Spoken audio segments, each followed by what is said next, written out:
Já bych rád poprosil nakonec zase dvě ženy.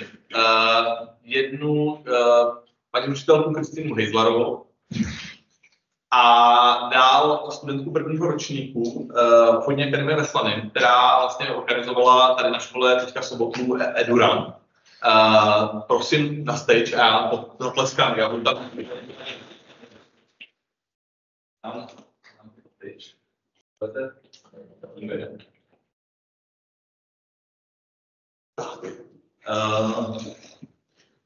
Dámy, děkuji za váš čas. První otázka je spíš otázka na představení. Jestli se nám představíte a řeknete nám, co máte vlastně společného s jakou školou. Já začnu. Dobrý den, já jsem Kristýna Hejzlarová a učím na základní škole ve Stochově na 2. stupni. Jsem tam metodikem prevence a vedu tam žákovský parlament, kterému říkáme Rada žáků. Ale to znamená děti od 4. do 9. třídy, z každé třídy 2 zástupce. Takže mám takovou spojitost s takovou svou základkou a zároveň není to školní, ale mimoškolní aktivita. Už jsem 10 let členem spolku Kamarádi ve Stochově, takže se zároveň věnuji volnočasovým aktivitám a vlastně snažím se to propojit i do toho školství. Děkuju. Tak je to bude trošku kratší. Já jsem Klára Hloubsová a jsem vlastně studentka prvního ročníku tady na obchodce a organizovala jsem ten minulý event. Já se zeptám rovnou, Kláro, tebe. Ty jsi teďka v prváku. EduRun, jak jsi se k tomu dostala? Jak to okolo tebe šlo, že jsi si řekla, že vlastně jdeš jako do toho prvním ročníku a zároveň jak jste udělali to, že se zapojilo jako tolik lidí vlastně na těch fotkách se nám počítali, to bylo přesně 25-30 lidí. Hned po té vlastně přednášce, co byla na tom výuku, tak ono to trvalo jako asi týden. A furt jako se jako povídalo, že půjdem a jako ze všech tří. A teď na chodbě se to slýchávalo. A potom vlastně byla ta schůzka, kterou pan ředitel zorganizoval. A přišlo jsem v asi 35 lidí jsem přišla. A to bylo takový, jako, že kdo chtěl, tak přišel, kdo nechtěl, nepřišel, ale tak mě to zaujalo, že přišel docela lidí. A to, že jste takhle dělal někdo z vás něco takového vlastně organizoval akci jako je EduRun, že si sami studenti organizují běh, potažmo pochod pro ostatní ať studenty nebo absolventy, jakoby pro lidi, kteří už jsou přesně 20 let ze školy. Je to jako něco, s čím jste měli zkušenosti, nebo to byla úplně vaše první věc? Já si myslím, že to byla vaše první. A bavilo? Půjdeš do toho znova? Pokud bude příležitost, tak já teďka nevím, jak to mám úplně oslovovat, já jsem zvyklý oslovovat Kristýnko, protože se přiznám, že paní učitelku Hejzlarovou znám od 10 let. Tím, že jsem vlastně s ní jezdil jako na tábory a na další věci. Proto se vlastně zeptám i na tu věc, vlastně na tu mezigenerační inspiraci. To znamená, ty jsi mě a moji vlastně ženu viděla, když nám bylo 20, to by bylo tenkrát 8. Teď jsme 2 plus 20 let, takový jako střih, to by je teďka plus 20 let a mě je teďka 42. A vlastně teďka z toho vlastně dítěte 8letého si jakoby rostla vlastně přes vlastně základní střední vysokou školu, teďka vlastně učíš jakoby další lidi, teďka vlastně děti na škole, ze kterých vlastně, jak to říct, se jednou stanou taky vlastně absolventi a je to jedno, jestli jsou neziskovce nebo jsou prostě na základce. A vlastně já bych teď chtěl zeptat na to, jestli si vlastně jako uvědomuješ, jestli tam je to zvědomění, že vlastně poměrně hodně uvědomuješ vlastně jako život těch dětí, který učí, to, co s nima vlastně děláš, ať je to na základce nebo v kamarádech, když jsi jakoby aktivní a že vlastně jednou za tebou budou moct přijít jako vlastně tady spolu sedíme my dva a říct si, s tím to bylo jako dobrý. Já jsem dělal z toho nějakou šňůru.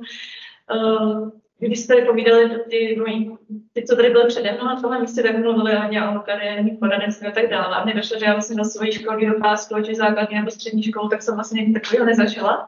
Ale právě díky tomu, že jsem si mohla zažít to být dítětem bez spolku kamarádí v různých těch kroužcích a na táborech a pak vlastně převzít i roli praktikanta, později vedoucího a pořadatele různých akcí pro veřejnost. Tak jsem si vlastně mohla díky tomu, to byla taková jako super náhoda, tak jsem zjistila, že mám proto nějaké blogy a že je to něco, co mě moc naplňuje, takže jsem si vlastně díky tomu přišla na to, že chci být učitelka, pracovat s lidmi a nějakým způsobem pokračovat dál, takže ta inspirace tam byla opravdu obrovská. A vlastně díky přístupu všech těch lidí, kamarádek, jsem byla tím neskutečně pohlcená, nadšená, inspirovaná, chtěla jsem opravdu pokračovat, takže pokračuju i v volnočasových aktivitách a vlastně i ve školství, kde mě vlastně inspirovala spoustu učitelů. A teď vlastně opravdu cítím a vidím, že ta linka pokračuje dál, že vlastně sice učím to teprve 5 let, ale už někteří absolventi vlastně se vrací a jsou nadšení do dalších aktivit, s některými v kontaktu, proto pokračují, takže ten se tam zná to radost. Je to ještě další otázka k tomu, když vidíš, že máš děti v žákovské radě, v žákovském parlamentu, který vlastně, jak říct, tam byli nějakým způsobem zvolený. Je to tak, že pracuješ jenom s touhletou skupinou, nebo se snažíte zapojit jako do těch aktivit vlastně všechny žáky na škole, aby prostě to nebyla jenom ta skupinka, já nevím, těch 20 třeba lidí z těch třídy 2, nebo prostě je to o to zapojit vlastně co nejvíc lidí, aby si taky něco vyzkoušeli stejně, jako to si vyzkoušeli. Tak v tom trošku něco jsme měli na té zástupce od 4. do 9. tříd a příští roce bych chtěla zařadit do toho procesu už od prvňáčků žáky, tak jsem se dala, jak to bude vypadat. A vlastně ti zástupci rady žáků jsou takový vlastně takové spojky s těmi třídami, oni vlastně předávají ty informace ostatním spolužákům a tak dále, takže opravdu cílem je zapojit se nejširší spektrum vlastně dětí ze školy, ale vlastně i mimo ní. Vůbec se nebráníme tomu, když na nějakou akci třeba přivedu své kamarády z jiných škol, tam potom vznikají vlastně nové vazby mezi sdílených zkušeností napříč školami a tak dále. Kláro, já se zeptám, tomu Endoronu, tady jste teďka úspěšně dokončili. Co jsou takový ty největší vaše wow efekty, co vás nejvíc překvapilo? A teďka nemluvím o tom dešti, který teda byl obrovský. To nás překvapilo. Jak to taky překvapilo? Překvapilo nás asi, že přišlo docela dost lidí. Upřímně, jak jsme se dozvěděli, že bude hajit, nebo počne, tak jako jsme čekali, že jich přijde rozhodně určitě méně. A potom asi, že ty lidi, jako, že se jim to líbilo. Že to bylo jako, že jsme čekali, že jo, přijdou, řeknou si, no, dobrý. A že jako pak přišli, dávali jako víc peněz, jo, že byli ochotní a že se jim to pak jako líbilo. Plánujete tu akci zopakovat, když se takhle založili tradici? Já si myslím, že to si mohli. Koukáš na pana ředitele, takže je tam potřeba smolení, anebo jakoby řekneš, ne, já to chci jako dělat příští rok jakoby stejně, potažmo naučím to jakoby ty trváky po nás, protože už by si vlastně mohla jít o level to trošičku výš a dělat něco jako náročnějšího, to, co třeba teďka dělá jako Jirka Vedrová. Já bych se tomu vůbec nebránila, takže kdyby tady byla ta možnost, tak jsme do toho hodně šli, já bych do toho šla. Kristýnko, kromě toho deště, který asi na Stopově překvapil jako všechny, ten den byl zrovna jako deštěvý po celé republice. Co tebe překvapilo jako nejvíc? Na našem Endoranu překvapilo nejvíc. Jednak to, že bylo pomalu víc pomocníků než účastníků. Ne, bylo 50 míň, 30 pomocníků a 40 účastníků, ale překvapilo mě, že děti vůbec nebyly zklamané z toho, že tam bylo málo lidí. My jsme původně čekali třeba 100 nebo 150 účastníků. A oni tam vlastně tančili v dešti a i když se někteří viděli poprvé v životě, že tam každý přivezl třeba nějakého kamaráda, tak se tam všichni spolu bavili a opravdu si to užili. A vlastně, když jsem se pak ptala, jestli by někdo z nich měl zájem mít pomoc druhý den na den dětí, který vlastně organizoval spolek kamarádí, tak se na mě přihlásilo asi 9 nebo 10 a opravdu přišli do nadšení. Je to ten zážitek, který vlastně tě poutá do něčemu, co jsi zažila? Ať je to škola, nebo je to prostě neziskovka, nebo je to prostě sportovní organizace, cokoliv jiného, a díky čemu se chceš vrátit?